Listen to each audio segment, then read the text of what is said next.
Así que gracias a Dios por cada hijo de Dios que ejerce su ministerio y ejerce su don para la edificación del cuerpo de Cristo. ¿Ya? Como decíamos el otro día y hemos repetido en este estudio de Romanos 12, que no están puestos los dones, ¿cierto? Como un diploma que uno tiene en la pared de un curso que hizo alguna vez de macramé o un curso, no sé, no sé cuántos diplomas habrá tenido usted en su vida y de cuánto se lo ejerce. El otro día hablaba con alguien que me decía, yo hice una vez un curso de inglés, me saqué puro 7, pero pregúntame ahora algo. No sé cuántos de ustedes pueden decir lo mismo también. Entonces, los dones del Espíritu, los dones que Dios nos entrega, como decíamos el otro día y hemos estado repitiendo, no son simplemente para decir tengo un don o creo que tengo un don, sino para ejercer ese don. Por eso que decíamos también, como estamos en Romanos capítulo 12, que el que preside, que presida, pues el que enseñe, el que dice que tiene el don de servicio, que sirva, el que dice que Dios le ha dado un don, que lo ejerza. Y también decíamos que el propósito principal del ejercicio de los dones es la edificación del cuerpo de Cristo. Somos edificados también personalmente. Pablo ya hablará también de esto en Corintios cuando habla acerca del don de lengua. Dice, ¿cierto? Si alguien habla en lengua y no interpreta, se edifica a sí mismo. Pero el propósito final es la edificación del cuerpo de Cristo. Y también, obviamente, es cierto que permea hacia afuera de la congregación, fuera de la iglesia, para que también afecte a otros que, no siendo parte de la comunidad de la iglesia, también reciban la bendición de Dios a través de los hijos de Dios. Dios bendecirá este mundo y nos bendecirá a nosotros también a través de nosotros. Eso es lo que Dios quiere hacer. Por eso nos ha encargado la tarea y la misión de ir y predicar, de servir en este mundo, de ser siervos de Cristo, de amar a nuestros semejantes, de amar a nuestros hermanos, ¿cierto? Porque la extensión del brazo de Dios somos nosotros. Dios podría, ¿cierto?, crear un brazo desde el cielo y mover, ¿cierto?, muchas cosas para que este mundo se sane, para que la gente se convierta, para que los enfermos sean sanados, para que la gente sea visitada, para que los hambrientos sean alimentados, pero Dios usa a la iglesia para esto. Por lo tanto, es nuestra la misión. Nuestra misión no es tan solo espiritual, ¿cierto? Y solo mística, la parte que tiene que ver con el culto, con la adoración, ¿cierto? Sino también en ejercicios prácticos de lo que Dios nos ha enseñado. ¿Qué es lo que Pablo habla aquí en Romanos capítulo 12 acerca de los deberes cristianos? Y es lo que hemos estado revisando también en estos días. Y decíamos la semana pasada que esta vida cristiana, que es lo que se espera de nosotros, podríamos decir, no es ni siquiera el cristiano más pulento y fantástico de la tierra, sino lo que se espera de un cristiano promedio. Nosotros deberíamos, ¿cierto?, marcar un estándar de cristiano. No digamos, siempre nosotros a veces nos tiramos al suelo, decimos, bueno, es que yo soy un hermano, pucha, yo soy un simple siervo del Señor. Mire, el simple siervo del Señor ya es más que suficiente, pero a veces no calificamos ni siquiera para un siervo, ¿cierto?, ahí de mediana categoría. Por lo tanto, parte de esta labor no es lamentarnos acerca de lo que no hacemos, sino tomar las armas y comenzar a hacer. Y en eso creo que muchos han sido valientes y han tomado, ¿cierto? Este propósito y han hecho lo que se les ha encomendado. No siempre la gente sirve de manera espontánea. Pocos son los que llegan a la casa del pastor o las oficinas de una iglesia diciendo, quiero hacer esto, lo puedo hacer o voy a hacer esto, aunque todos se pongan, lo voy a hacer igual. Pero tal vez es más fácil que se nos encomiende una misión, ¿cierto? Son pocos los que llegan con iniciativa propia porque nos cuesta y también tal vez nuestra cultura chilena es así, ¿cierto? Que somos pocos de andar ofreciendo hacer algo, sino que esperemos que alguien venga y nos pida hacer alguna cosa. Si usted es de aquellos que va y se acerca y usted dice yo quiero hacer esto o aquello, tal vez usted se sale de la norma, se sale del promedio, pero en general el ser humano, digamos también el chileno, de otras partes, no el tomecino, ¿cierto? Eh, pero tienen que decirnos las cosas para que las hagamos. Y en base a eso, ¿cierto? Que nuestros líderes nos digan, hermano, haz esto o aquello. También, ¿cierto? Habrá un número de personas que dirán, o no lo van a hacer, o van a darse 10.000 vueltas, y otros, ¿cierto? Van a salir al tiro y van a comenzar a hacer lo que se les ha encomendado. Eh, entonces, los deberes cristianos que aparecen acá, por eso que les decía, no es solo una cosa mística y espiritual que tenga que ver solamente con lo que está dentro, sino que tiene que manifestarse en actos, en hechos concretos. Decíamos el otro día que Romanos capítulo 12 parte diciendo Pablo, preséntense delante del Señor, como un siervo se presenta delante de su Señor, ¿cierto? Y le dice, aquí estoy, mande usted. Ese es nuestro propósito como hijos de Dios. Como dice Jesús, el Hijo del Hombre no vino para ser servido, sino para servir. Y en este ejemplo también nosotros, y Pablo, ¿cierto? El discurso también que presenta es en base a esto, que no hemos sido llamados para ser servidos, sino para servir. Eh, Así que nuestros deberes cristianos o nuestra vida cristiana se espera de nosotros que hagamos cosas, no simplemente por hacerlas, sino porque el Espíritu Santo, también Pablo dice en Corintios que el Espíritu Santo nos impulsa a hacer cosas. Si usted se siente frenado de repente, esto no viene de parte del Señor. Si usted se siente impulsado y motivado, no es tan solo porque a usted se le ocurra, sino porque el Espíritu Santo de Dios nos constriñe, nos empuja, nos obliga, no en el sentido de una obligación en el mal sentido, sino que nos sentimos obligados por este Espíritu. Hay una necesidad de servir, hay una necesidad de trabajar por la obra del Señor. Es raro el cristiano que diga tener el Espíritu Santo y no sienta ningún deseo de servir a Dios, en cualquier área. Tal vez a usted no le acomoden todas las labores, a usted se le dificultan algunas más que otras, también lo dijimos en los primeros estudios. Algunas cosas se nos dificultan más. Si usted le dice, hermano, tiene que ir a hacer tal o cual cosa, pastor, no es mi área de comodidad. Mejor mándame a hacer esta otra cosa y yo parto encantado de la vida. No mande tal vez a un hermano que le gusta el servicio más calladito, hacer tal vez el trabajo, ¿cierto? Que implique hablar con alguien, conversar, porque tal vez es un poco más tímido. Pero ese hermano tímido probablemente en otro tipo de servicios lo haga y se sienta muy cómodo y como pez en el agua y se sienta contento, ¿cierto? El servir a Dios no es algo gravoso, sino que produce placer también a nuestro corazón. Así que Dios tampoco, en ese sentido, ¿cierto?, nos mandaría a hacer algo para que nos sintamos mal.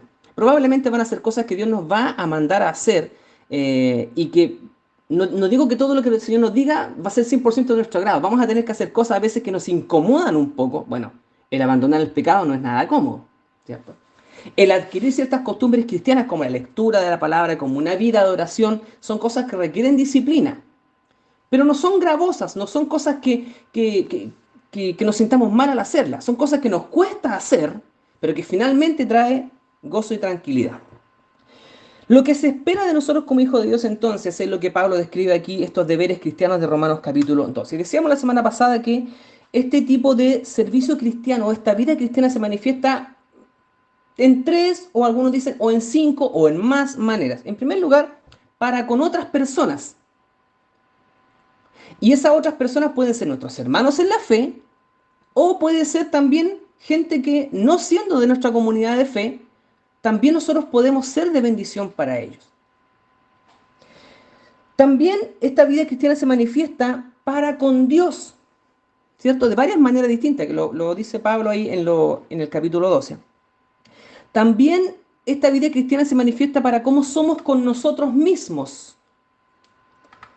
Y también, hermanos de la iglesia, gente fuera de la iglesia que nos cae bien, incluso dirá Pablo para aquellos fuera de la iglesia que no nos caen tan bien.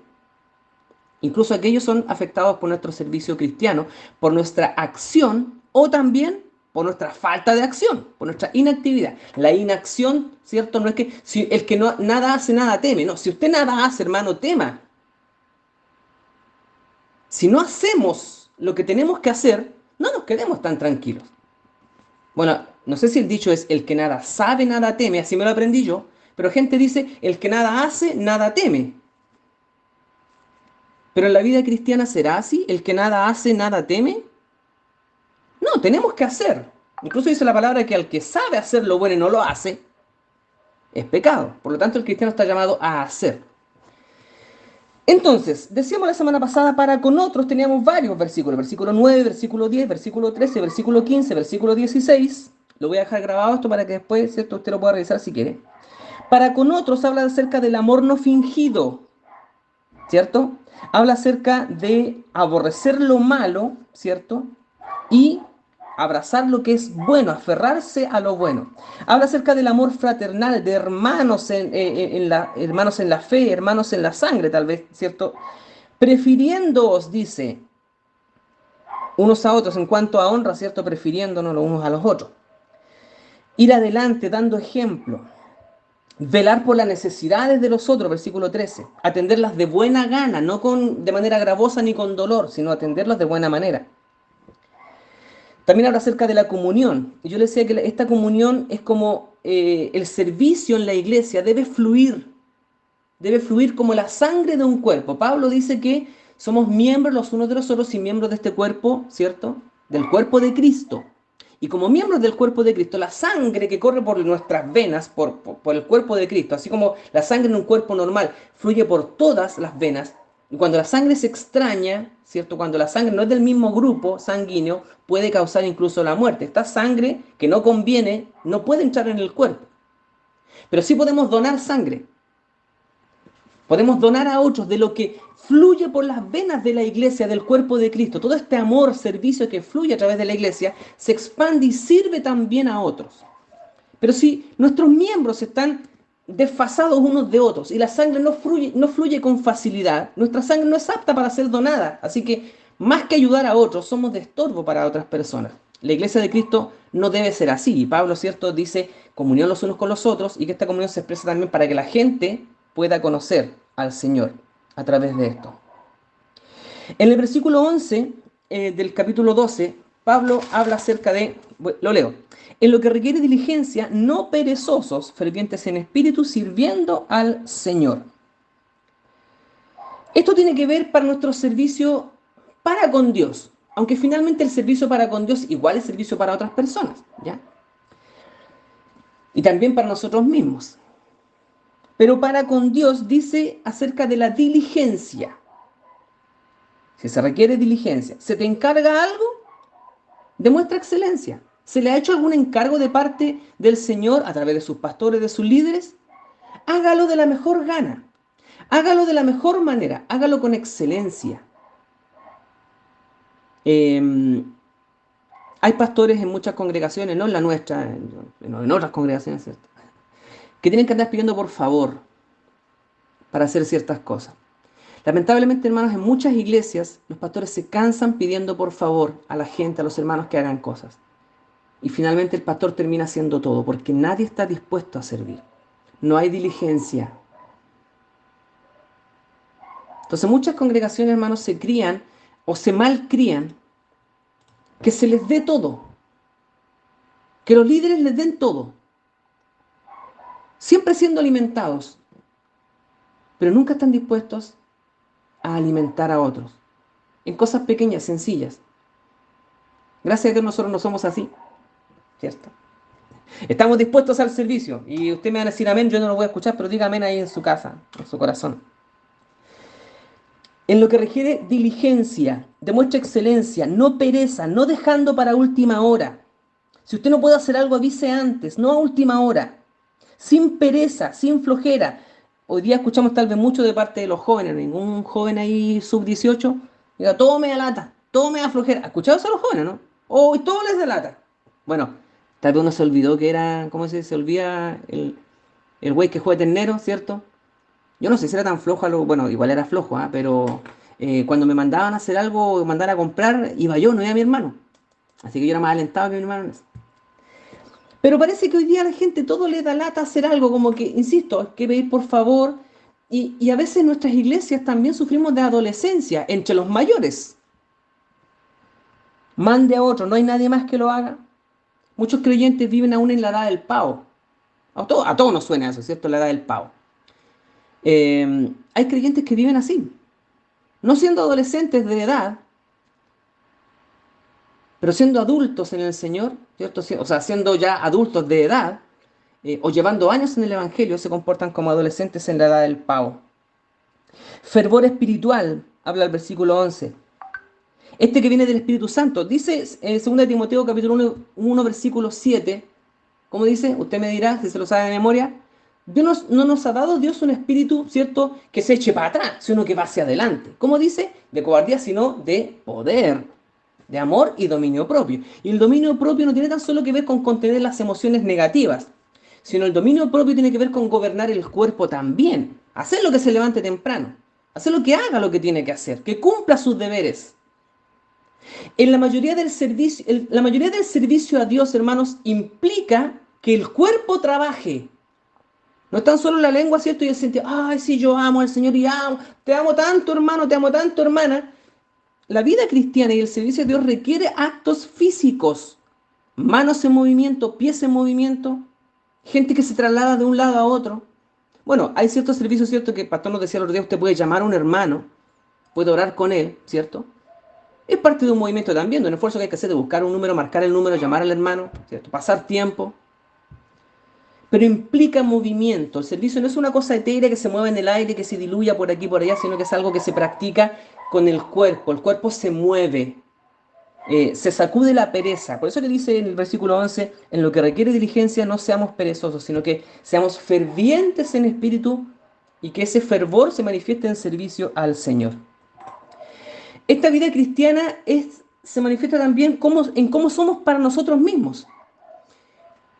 Dice la máxima, ama a tu prójimo como a ti mismo.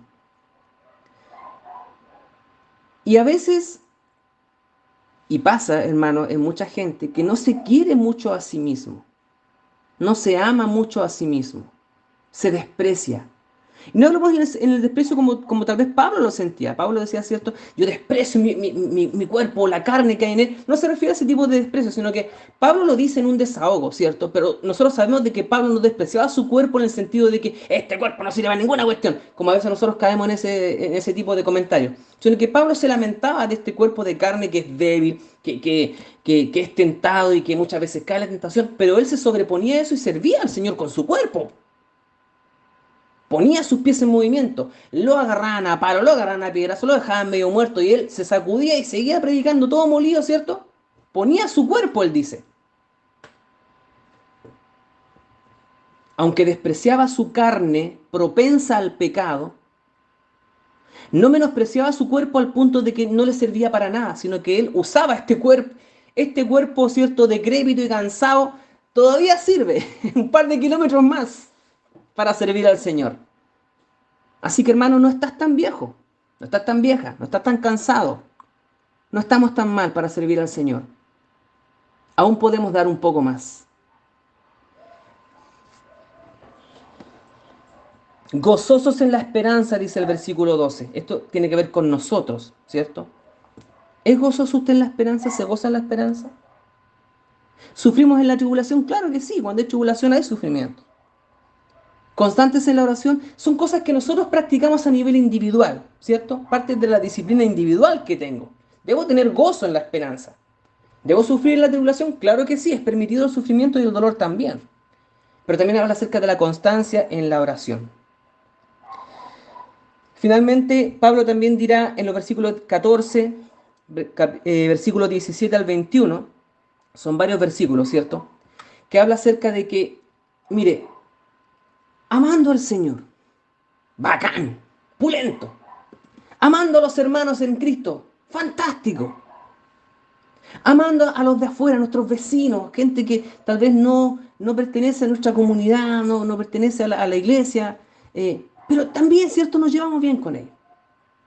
Pero Pablo va un paso más allá, en el cual Jesús también habló, que hay acerca de los enemigos, de aquella gente que no nos cae tan bien. También hay un compromiso y parte de los deberes cristianos que Pablo habla aquí en Romanos capítulo 12, tiene que ver con esto también, para con los enemigos. Son varios versículos. Los leo rápidamente, del versículo 17 en adelante. No paguéis a nadie mal por mal, procurad lo bueno delante de todos los hombres. Si es posible, en cuanto dependa de vosotros, estad en paz con todos los hombres. No os venguéis vosotros mismos, amados míos, sino dejad lugar a la ira de Dios, porque escrito está, mía es la venganza, yo pagaré, dice el Señor. Así que si tu enemigo tuviera hambre, dale de comer. Si tuviera sed, dale de beber. Pues haciendo esto, ascuas de fuego amontonará sobre su cabeza. Aquí Pablo, bueno, al final de este pasaje, Pablo saca toda su humanidad, ¿es cierto? Y dice, ascuas de fuego amontonará sobre su cabeza, diciendo, bueno, ya, para que lo dejéis picado.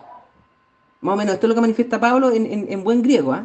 Esto es lo que quiere decir. Y también tiene que ver con una costumbre, ¿cierto?, de la antigüedad, de hacer que los enemigos tal vez no darles en el gusto, sino esforzarse en servirlos aún más, como para que queden más picados. Ahí a Pablo se le sale el humano que todos llevamos dentro, como cuando se agarró a las mechas con Pedro, ¿cierto? A todos se nos sale de repente nuestros Pablos también ahí. Pero finalmente dice, no seas vencido de lo malo, sino vence con el bien el mal. Yo tenía otra interpretación, que es una interpretación libre mía, acerca de ascuas de fuego amontonará sobre su cabeza.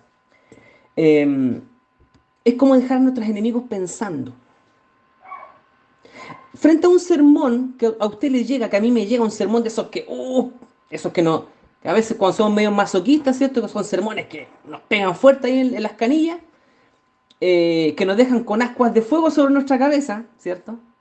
Que no son para provocarnos a ira, sino son para hacernos reflexionar. Probablemente, hermano, los sermones que nos dejan ahí con ascuas de fuego son los que más nos hacen reflexionar, son los que más nos llaman a pensar, a meditar. No digo que los sermones livianos no lo hagan, ¿cierto? Pero uno recibe el sermón a veces, ¿cierto? Con esa palabra amorosa, es suave, y uno se siente como bien apapachado y abrazadito. Y otros sermones que a uno lo dejan, pero con la vena súper hinchada, porque pegan justo donde duele, ¿cierto? Algo así a veces puede pasar cuando nosotros servimos a nuestros enemigos. El propósito no es causarles daño, sino probablemente darles una lección, aunque no está en nuestras manos darles una lección probablemente. Pero el servicio a nuestros enemigos puede ser usado por Dios también, para hacerlos pensar a ellos, para que este fuego en su cabeza se les revuelva en la mente y los haga pensar. Es bueno pensar, es bueno esforzarse en el pensamiento. Así que estas ascuas de fuego, y las interpretar también yo de esta manera, vamos a hacer pensar. No simplemente es cierto que las ascuas de fuego se acumulen en su cabeza en un mal sentido, sino que lo hagan pensar, que lo hagan reflexionar en su conducta. Así que hermano, cuando usted tenga ascuas de fuego sobre su cabeza, piense que es un llamado a la reflexión de parte del Señor. Pero eso, bueno, es una interpretación libre que yo le di. En el fondo lo que Pablo está hablando es acerca de una vida cristiana íntegra, completa. Conviene que el cristiano siempre se esté revisando y analizando, porque tiene que ser perfeccionado. No se conforme usted eh, en cómo está hoy día. Vaya por la segunda milla, vaya por algo más. La obra de Dios se va perfeccionando, no es estática, ¿cierto? Dios no ha terminado con usted todavía, hay mucho que Dios quiere hacer. Ya hablamos de todos nosotros, ¿cierto? Dios aún tiene muchas cosas que hacer con nosotros. ¿Qué le ha enseñado Dios este último año, estos 2 últimos años? ¿Ha crecido usted? ¿Se ha mantenido estancado? ¿Su vida cristiana cómo ha sido? ¿Ha disminuido? ¿Ha permanecido o ha aumentado? El propósito de Dios es que nuestra vida cristiana vaya, ¿cierto? Así como la senda del justo, que va en aumento, ¿cierto? Como la aurora del día, dice la palabra. Lo que Pablo describe acá creo que es también para nosotros una especie de evaluación, marcas que se van poniendo, ¿cierto? En la cual todos debemos también medirnos con esta vara. Eh, Cuando Pablo habla acerca de la medida de la fe, no es que nos comparemos unos con otros en cuanto a fe. Probablemente la comparación a la que hemos sido llamados es para con nosotros mismos. A veces fome compararse con el resto de los creyentes. A veces anhelamos ser como otros creyentes, ¿cierto? Pero no tenemos la disciplina de los otros creyentes. No tenemos tal vez el llamado que tienen los otros creyentes. Así que a veces es más dañino compararse con otros que tal vez con uno mismo. Compare su vida no con la de otro hermano, mayor o menor. Uno dice, no estoy tan mal como está el hermano de al lado. O me gustaría ser como el hermano que está más arriba. Compárese con usted mismo. Piensa un poco y reflexione cómo está su vida hoy y cómo estuvo hace un año atrás, o un par de semanas, o un par de años, y cómo se proyecta en el futuro. ¿Está esta lista de deberes cristianos en los parámetros que usted está usando como para medirse? ¿Sabe que es bueno analizar y revisar nuevamente este pasaje y ver cómo está nuestra vida frente al Señor? Insisto, frente al Señor, no frente a los hermanos. Entonces no caigamos en el error de compararnos con otros en el mal sentido, sino tal vez con nosotros mismos. Actos concretos, decía un pastor hace muchos años atrás y nos quedó grabado eso a fuego. Actos concretos, no solo cosas, pensamientos lindos, pensamientos sanos, ¿cierto? Aunque Pablo dirá también, si hay algo bueno, digno de alabanza, lo honesto, lo puro, piensen en esto. O sea, algunos tal vez se aprovechan de la nobleza de Pablo, ¿cierto? Y dirán, hay que puro pensar nomás. O sea, pensando lo bueno, estamos al otro lado. Es bueno pensar en lo bueno, como Pablo propone, ¿cierto? Si hay algo honesto, lo puro, lo santo, lo agradable, lo digno de alabanza, en esto pensar. Entonces algunos han pensado que la vida cristiana solamente eso, es pensar, es tener buenos deseos, buenos pensamientos. La vida cristiana consiste también en actos concretos, decía un pastor. En hechos, bueno, no era pastor en esos años. Decía, siempre nos decía a nosotros los jóvenes, hechos concretos, chiquillos, no sacan nada con cantar y saltar a 10 metros, ¿cierto? Porque cuando nos gustaba cantar y alabar al Señor con saltos ahí, eh, algunos decían, como dice la Biblia, hay que alabar con salterío, no era con salterio, porque algunos pensaban que salterío era andar saltando todo el rato, vivían saltando. Algunos se quedaron solamente en los saltos, otros dijeron, hay que hacer algo, no tan solo sentirlo ni pensarlo, que es bonito sentir, es bonito pensar, pero hechos concretos, deberes cristianos, conductas éticas.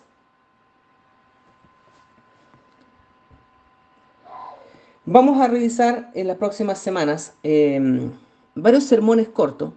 Obviamente no van a ser tipo sermones, sino van a ser tipo estudio bíblico también un poco más dinámico.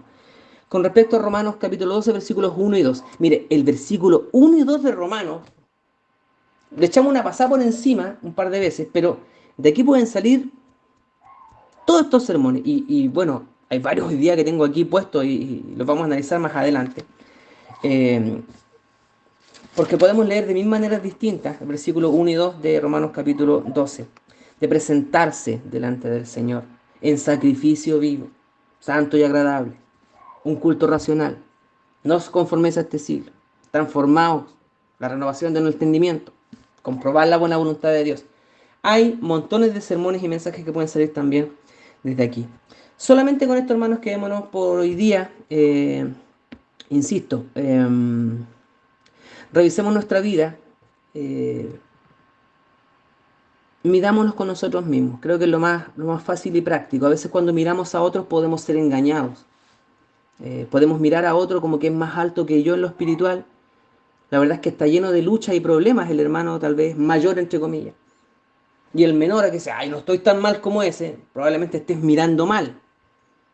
Porque miramos lo de afuera, no miramos el corazón. Dios mira el corazón.